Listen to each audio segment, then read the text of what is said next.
Здравствуйте, мои дорогие! Я снова рада видеть вас на своем канале. Ну что, девчоночки, сегодня новый урок. Поехали! Итак, на моем канале вы уже видели маникюр на эти ручки. Маникюр и мой канал это для вас нетипично, но тем не менее я показывала конкретно эти руки.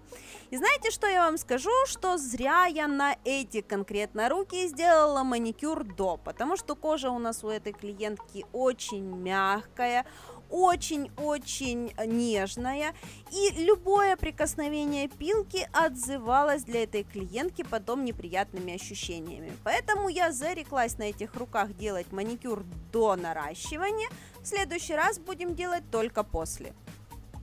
Итак, у нас сегодня будет аквариумный дизайн при помощи полигеля, который мы смешали с блесточками, смешали с чешуйками, которые я заказала для себя на Алиэкспрессе. Кстати, ссылочка есть у меня в группе ВКонтакте. Получила вот такой вот интересный желтый аквариумный материал, то есть у меня на разных уровнях находятся блесточки, какие-то штучки. Очень интересные ногти получаются в этом случае.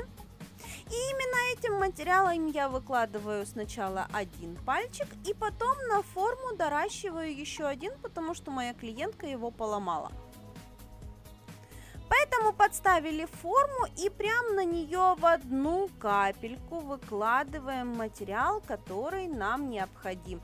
То есть мы выстраиваем наш ноготочек полностью на готовность именно из этого материала с блесточками. Ничего страшного не будет, материал от этого не станет более хрупким. Полигель не меняет свои возможности и способности в зависимости от того, добавляем мы туда что-либо или нет. Поэтому я совершенно не переживаю, выстраиваю ноготочек полностью в одну капельку. Не забуду его поджать, а вот поджимать материал необходимо на 5-й секунде, потому что если передержать, он пойдет светлыми разводами. Пальчики, на которых дизайн не предусмотрен, делаем из камуфлирующего материала. Кстати, обратите внимание, какой красивый оттенок камуфляжа у нас получился. Ссылочку на этот материал, конечно же, оставлю вам в описании. Кстати, напишите мне, пожалуйста, в комментариях, как часто вы заглядываете в описание, потому что в описаниях мы с вами периодически играем. И если вы давно в описание не заглядывали, то начинайте заглядывать, потому что там будет что-то интересненькое. Я думаю, что скоро в описаниях будут еще какие-нибудь конкурсы проводиться, чтобы вам было веселее. Мы же тем временем сделали выкладку наших ноготков и переходим к опилу. Как обычно, в последнее время основной излишек материала снимаем при помощи фрезера. Тут я немножечко обленилась, раньше я делала это все пилочкой, теперь же пилкой мне пилить леньки, я пилю фрезером. Для того, чтобы максимально не затрагивать кутикулу, я взяла фрезу вот такой вот интересной острой формы. Кстати, она появилась в продаже у нас в магазине, ссылочку опять же оставлю в описании. И этой фрезой дорабатываю момент под кутикулой для того, чтобы лишний раз не махрить ее пилкой. Теперь же при помощи пилочки окончательно доводим нашу форму.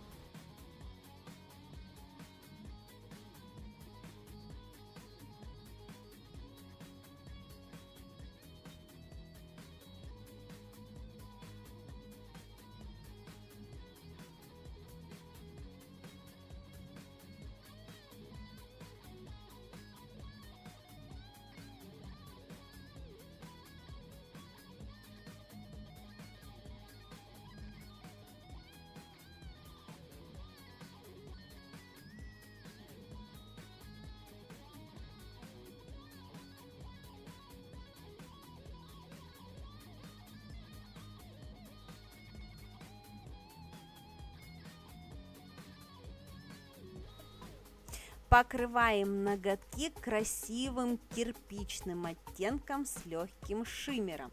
Этот оттенок это новинка в моей коллекции. Я обновила себе цвета к предстоящей осени.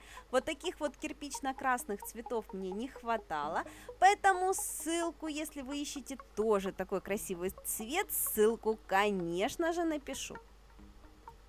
Поскольку все цвета, которые имеют в своем составе какой-либо шиммер или блестки, они все слегка полупрозрачные, наносим этот оттенок в 2 слоя.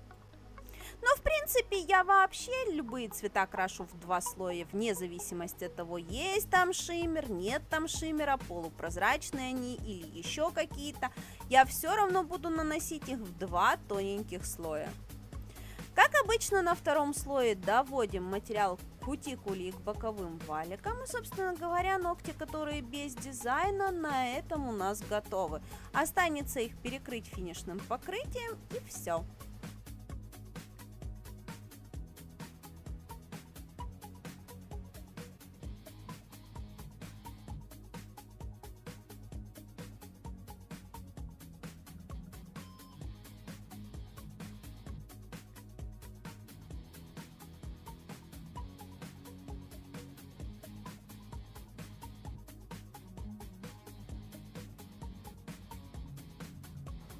А теперь самое интересное – дизайн на наших пальчиках с блестяшками. В данном случае мы решили приготовить для вас осенний дизайн ногтей, потому что уже сентябрь, уже осень, пора готовиться к желтому сезону. Поэтому тоненькой кисточкой разбрасываем для себя основы своих будущих листьев, то есть те места, на которых листья наши растут.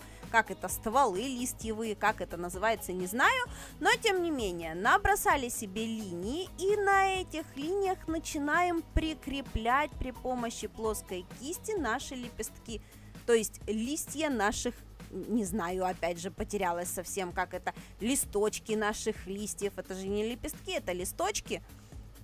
В общем, собираем лист вокруг палки. Стараемся сделать мелкие движения, листья у нас несложные, не очень проработанные. Это будет у нас задним планом, потому что на переднем плане мы будем с вами рисовать еще цветочки.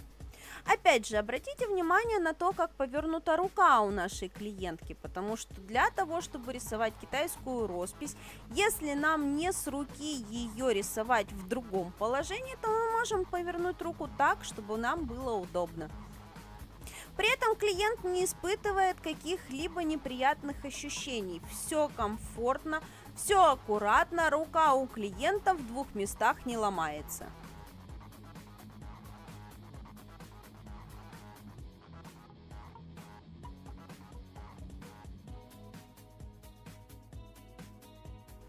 После того, как наши листочки просохли в лампе, переходим к рисованию переднего плана.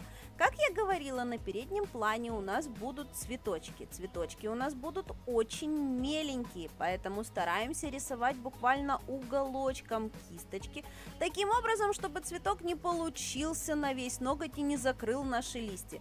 Цветочки у нас малюсенькие, из цветочков у нас малюсенький букет возле кутикулы. Поэтому мелкими движениями прорабатываем, расставляем таким образом, чтобы все это собралось.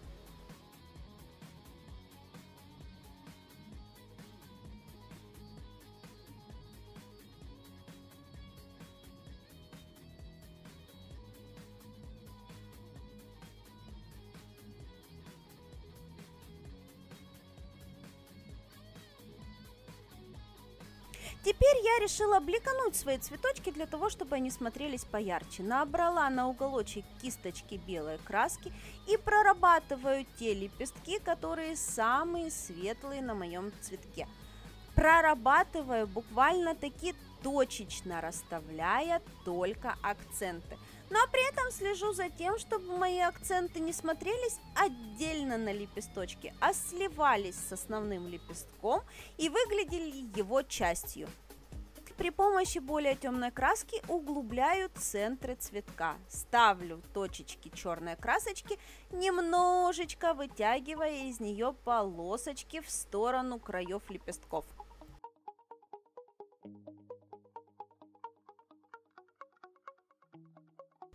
И И, как всегда, моя любимая часть в китайской росписи — это небольшая прорисовочка, буквально по краешкам лепестков более светлой красочкой. Подчеркиваем наши листья и пробегаемся по цветочкам тоже не слегка разбеленной краской для того, чтобы сделать их поярче.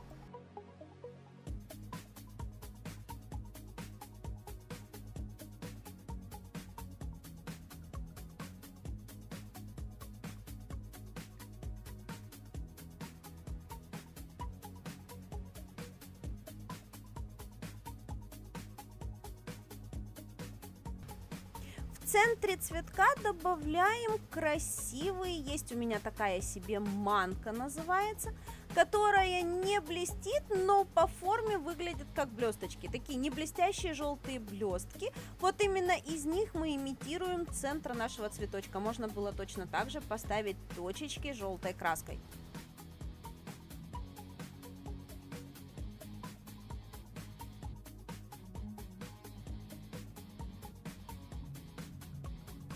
В общем, вот такие осенние ноготочки у нас с вами сегодня получились. Надеюсь, вам было интересно, надеюсь, вам было познавательно. Я же с вами увижусь в новых уроках. Всем до новых встреч. Пока!